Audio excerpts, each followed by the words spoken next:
Natratra 700 miliara ariary kosa ny fitambaran'ny fikirakirana vola tsy ara-dalàna tamin'ny taona 2024 hatramin'izao.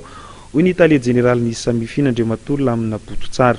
Etsy andanin'izany mandidina ny 700 eo amin'izao fotoana izao ny antota taratasy fanambarana fikirakirana vola mampaeo ampelantanan'ity sampandrara ity. Andao aroarantsika indrindra ny fanapanazavana.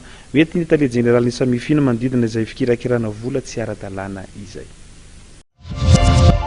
Totalin'ny sakafobeny zany tamin'ny taratra fanoisan-taona moa Samifina nanome an'ilay isa na sivy lavitrisa manodididina eo zany zay ny nivoaka tao amin'ny Samifina dia nampitaina tany amin'ny sampandrara maro samihafa.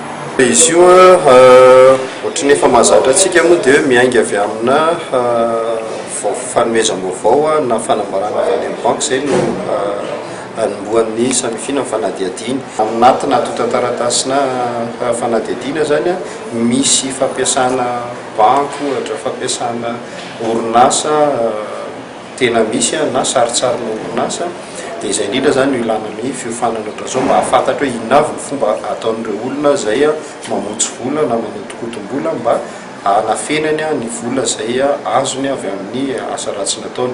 Tsy adino ihany koa ny resaka famatsiana ny fampiroroana satria izany tafiditra ao anatin'ilay fandikan-dalàna ankapobeny amin'ilay hoe eloka izay nomanina mialoha ary eloka sarobahana zany sy nomanina mialoha ilay hoe criminalité organisée ka tsy maintsy mahasana ny endrika maro samihafa isehon'izay zany tsika dia anatin'izay ny hoe famatsiana ny fampiroroana ity moa zany dia hoe mamatsy na fikambanana na olona na andiatafika zany zay manao an'izay fampiroroana zay.